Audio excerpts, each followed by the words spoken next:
গ্রামের সেই সাদামাটা মেয়েটা একদিন যখন সংসারী হয়ে ওঠে আর প্রত্যেকের প্রয়োজনের খেয়াল রাখে, দিন শেষে কিন্তু তারই প্রয়োজনের খেয়াল রাখার মতো কেউ থাকে না। তো চলো আজকের ভিডিওটা এখান থেকে স্টার্ট করছি। Hello everyone, welcome back to my channel. আশা করছি সকলেই খুব ভালো আছো। বীরভূম জেলার ছোট্ট একটা শহর থেকে আমি সুধা আবারও চলে এসেছি নতুন দিনে নতুন আরও একটা ব্লগ নিয়ে। আই হোপ আজকের ব্লগটাও তোমাদের খুবই ভালো লাগবে। আজকে সকাল টাইমে ঘুম থেকে উঠেই কিন্তু এই রুমটা দিয়ে স্টার্ট করলাম। দেখতেই পাচ্ছ এই রুমটা কিন্তু সাধারণত তোমাদের সাথে শেয়ার করা হয় না। আসলে এই রুমটা কিন্তু আমি আমার ছেলেকে পড়াশোনার জন্য গান বাজনার জন্যই দেবো মনে করেছি। মানে কি বলতো, একটুখানি সেপারেট থাকবে। তার সঙ্গে হচ্ছে কি, বেডরুমে সবসময় ওই স্যাররা আসছেন যাচ্ছেন, এটা কিন্তু খুব একটা মানে শোভনীয় নয়। সেই কারণেই কিন্তু আমি চেষ্টা করলাম ওই রুমটা ফাঁকা আছে, তো ওই রুমটাতেই কিন্তু আমি ছেলেকে পড়াশুনো হোক কিংবা হচ্ছে গান বাজনার জন্য আলাদাভাবে সেপারেট করে মানে দিয়ে দেবো। তো দিয়ে দেবো বলতে কি, ওই রুমটা আর কি গুছিয়ে টুছিয়ে ওকে আর কি একটুখানি মানে পরিপাটি করে বসাবো। এই যে গরমের দিন আসছে, একেবারে ফার্স্ট মর্নিং থেকেই কিন্তু রোদটা উঠে যাচ্ছে। ওই কারণে যে দিকে আর কি রোদটা ঢোকে না সেই দিকে জানলাগুলো খুলে দিয়েছি। তারপর এই যে দেখো, জানলাগুলো খুলে দেওয়ার পরে একেবারে ঝাড় দিতে চলে এসেছি। ঝাড়টা কি বলতো, আজকে না এই যেসব জায়গাগুলোতে মানে কোনায় কোনায় আর কি ধুলোবালি থাকে সেসব জায়গাগুলোকে একটুখানি পরিষ্কার করেছি। বিশেষ করে যে রুমটা তোমাদের সাথে শেয়ার করলাম ফার্স্টেই, তো সেই রুমটাকে কিন্তু একটু ভালোভাবে আর কি ওই যে চালের ড্রাম, তারপর হচ্ছে নানা রকম যদি জিনিসপত্র থাকে সেগুলোকে সরিয়ে ভালোভাবে আর কি গুছিয়ে নিয়েছি। আর এই যে দেখতেই পাচ্ছ কি পরিমাণে ধুলোবালি বেরিয়েছে। আসলে কি বলতো, ওই রুমটার মধ্যে না আমি নানা রকমের জিনিসপত্র রাখি, যেরকম হচ্ছে মুড়ির ড্রাম রাখি, তারপর হচ্ছে গিয়ে চালের জার রাখি। তো এই সমস্ত জিনিসগুলোকে একটু ভালোভাবে আর কি গুছিয়ে নিলাম। তারপর দেখো ধুলোবালি সহ বের করে দিলাম। আর আজকে যেহেতু শনিবার, আমার ছেলের জন্য কিন্তু দেখো স্কুলের তাড়াও আছে। আমার ছেলের কিন্তু ইদানিং ওই যে 2 তারিখ থেকে পরীক্ষা আরম্ভ হয়ে যাবে। তো পরীক্ষার কারণে কিন্তু আমি ওকে স্কুলে পাঠাচ্ছি। মানে পাঠাচ্ছি কি কারণে জানো তো, স্কুলে না যখন না পাঠাবো তখন এই যে পরীক্ষা আগিয়ে এলে যে সমস্ত কোশ্চেনগুলো দেয় সেগুলো কিন্তু আমি আর পেয়ে উঠি না। আর বিশেষ করে লক্ষ্য করবে, যখন পরীক্ষা একেবারে এগিয়ে আসে তখন কিন্তু রিভাইজগুলো একটু বেশিই হয়। মানে স্কুলে কিন্তু ঘুরিয়ে ফিরে ওই কোশ্চেনগুলোকেই দেয়, এই একই রকম প্যাটার্ন। তো সেই হিসাবে কিন্তু আমি ওকে স্কুলে পাঠিয়ে দিয়েছি। আর যেহেতু দেখো গরমের দিন, প্রত্যেক দিন কিন্তু ড্রেসটা কাচতে হচ্ছে। প্রত্যেক দিন সকালে তো আমি ধরো কাচি না, প্রত্যেক দিন কিন্তু স্কুল থেকে আসার পরে একেবারে ড্রেসটাকে কেচে দিচ্ছি, যেহেতু গরমের দিন বলেই। আর আজকে কি করলাম, একেবারে ফার্স্ট মর্নিং কেচে দিয়েছি, যেহেতু রোদটা খুবই পরিমাণের পড়ছে। আর আমাদের পূর্ব দিকে যেহেতু মানে বাড়িটা, সেই কারণে কিন্তু রোদটা খুব ভালোভাবে সকাল থেকে উঠে যায় আর জামাটা কিন্তু শুকিয়েও যাবে। মোটামুটি ওই 1 ঘন্টা থাকলে কিন্তু একেবারে খটখটে হয়ে যাবে জামাটা। তো ওই কারণে দেখো এখন কেচে দিলাম জামা আর মোজা, এই দুটো জিনিসই। এইদিকে কিন্তু আমার ছেলের জুতো জোড়া একেবারে ফেটে গেছে। আমার ছেলে কিন্তু প্রচণ্ড দুরন্ত, ও স্কুলে কিন্তু ছোটাছুটি করে, আর ওই কারণেই মনে হয় স্কুলের জুতোটা একেবারে 6 মাসের মধ্যেই ফেটে গেছে। তো আমি কিন্তু খাদিমসের জুতো কিনে দিয়েছিলাম, তার সত্ত্বেও কিন্তু এই হাল করেছে। আর কি বলতো, আমার মাও কিন্তু একজোড়া কিনে দিয়েছিল, কিন্তু ওর দ্বারা না কোনো রকমের কোনো জুতো টেকে না। আসলে প্রচণ্ড পরিমাণে ছোটাছুটি করতে পছন্দ করে। আর আমাকে না আবদার করেছে যে মা আমাকে কিন্তু আজকে জুতো জোড়া এনে দিও। তো আমার দেখি কখন সময় হয়ে ওঠে। আসলে কি বলতো, একের পর এক প্রত্যেকের খেয়াল রাখতে রাখতে, প্রয়োজন মেটাতে দিন শেষে না একেবারে ক্লান্ত হয়ে পড়ি। প্রত্যেকটা মেয়েরাই দেখবে প্রত্যেকের প্রয়োজন অপ্রয়োজন মেটানোর পর দিন শেষে কিন্তু তাকে খেয়াল রাখার মতো কেউ থাকে না। আসলে কি বলতো, একা সংসারে কিন্তু আরো বেশি এই জিনিসটা হয়ে থাকে। কেন কি দেখো, ওই যে সাদামাটা জীবন ছিল একটা, একরকম ধরতে গেলে ওই যে গ্রামের সাদামাটা মেয়েটা কখন গিয়ে যে সংসারী হয়ে ওঠে, তারপর সংসার জীবনে থাকতে থাকতে কার না প্রয়োজন মেটায়, তারপর দিন শেষে যখন নিজের কথা ভাবে তখন হিসেব করে দেখতে গেলে কিন্তু ভাবতে থাকে যে সত্যি কথাই তার প্রয়োজন মেটানোর মতো কেউ নেই।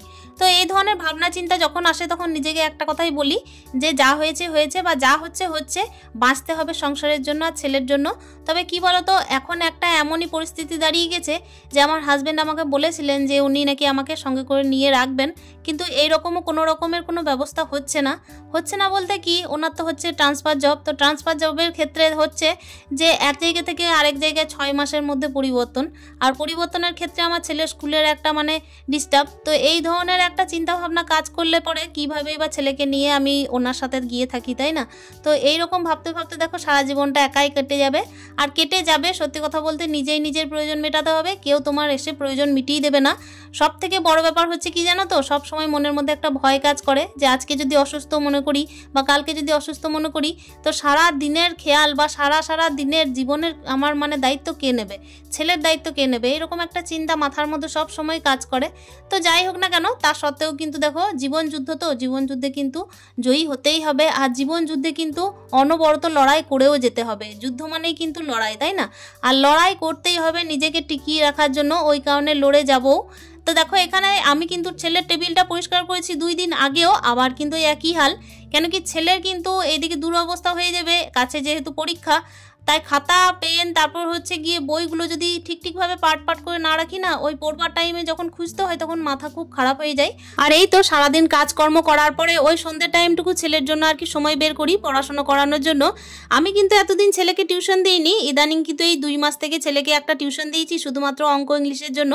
তো যাই হোক, নিজের বয়স বাড়ার সঙ্গে সঙ্গে ছেলের প্রতি আর কি দায়িত্বটাও বাড়বে। ছেলে যেহেতু বড় হতে থাকবে, ওর ক্লাস বাড়তে থাকবে, তার সঙ্গে বইও বাড়তে থাকবে, সেক্ষেত্রে আমার দায়িত্বগুলো তো বাড়তে থাকবে, তাই না? আর ছেলের প্রয়োজন মেটাতে দেখো আমি কিন্তু নিজে হারও মানবো না। এদিকে কিন্তু দেখো ছেলের কথা বলতে বলতে ছেলের বই খাতাগুলোকেও গুটিয়ে নিয়েছি। যেদিকে যা আছে ঠিক সেইভাবেই রেখেছি, মানে যা আছে বলতে গেলে যেদিকে খাতা রাখা দরকার সেদিকে শুধুমাত্র খাতা রেখেছি, বাড়ির খাতা আলাদাভাবে রেখেছি, আর স্কুলের খাতাগুলোকেও আলাদাভাবে রাখবো, বইগুলোকে শুধুমাত্র বইয়ের জায়গাতেই রেখেছি। এইভাবেই রেখে দিই, কিন্তু আমার ছেলে কিন্তু আবার ওই লন্ডভন্ড করে দেয়। তবু কি বলতো, মা হিসেবে না আমাকে ওর প্রয়োজনটা দেখতেই হবে। ও কিন্তু লন্ডভন্ড করলেও আমাকে হার মানলে চলবে না, একটুখানি শেখানোর চেষ্টা করছি।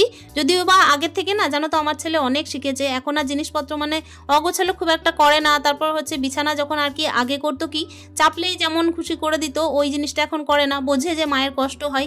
এখন জানো তো ওই যে জুতোগুলোকে যেমন তেমন করে রাখে না, তারপর হচ্ছে গিয়ে কি কোনো রকমের কোনো মানে উল্টো পাল্টা কাজও করে না, মানে আমাকে জিজ্ঞেস না করে কোনো কিছু করেও না। এই জিনিসগুলো কিন্তু আমি ছেলেকে মানে বোঝাতে পারছি, এটুকুই অনেক। জানি না কতদূর কি পারবো, কিন্তু হ্যাঁ চেষ্টা করে যাব। আর এই যে দেখো কথা বলতে বলতে আমি ছেলের জন্য মানে টিফিন রেডি করছিলাম। তো টিফিনটা যেটা করছি সেটা হচ্ছে ওই যে ডাঁটা আলু কুমড়োর একটা তরকারি করেছি, আর এই যে দেখতেই পাচ্ছ কলা ভাজা করেছি। ছেলের কিন্তু স্কুলের টিফিনের জন্য যেটা করছি সেটা হচ্ছে একটুখানি লুচি করব। আর আজকে না বিশেষ কিছু রান্নাবান্না করবো না, জানো তো, মানে বিশেষ কিছু রান্নাবান্না করবো না বলতে আমার শরীরটা খুব একটা ভালো নেই বলতে কি শরীরটা কিন্তু আমার একটুখানি খারাপ করছে। রাত্রিবেলায় ঘুম হয়নি, একটু মানে শ্বাসকষ্ট হচ্ছিল। রাত্রিবেলায় ঘুমের ঘোরে না একবার মানে চোখটা খুলে গেল, হঠাৎ করে কি যেন একটা ভয় পেয়ে গেলাম না কি হলো জানি না, তখনই আমার বুকটা যেন ধরাস করতে উঠলো, আর তখনই আমার কেমন জানি একটা শ্বাসকষ্ট আরম্ভ হয়ে গেল। আর আমি কিন্তু তারপর আমার হাজব্যান্ডকে ফোন করেছিলাম যে শরীরটা আমার খুব একটা ভালো লাগছে না। উনি বললেন যে একটু হাঁটাচলা করো, জল টল খাও। তো এইভাবেই কিন্তু তারপর আমার ভোরের দিকে ঘুম চলে এসেছিলো, তবুও দেখলাম যে না হালকা পাতলার মধ্যেই খাওয়া দরকার।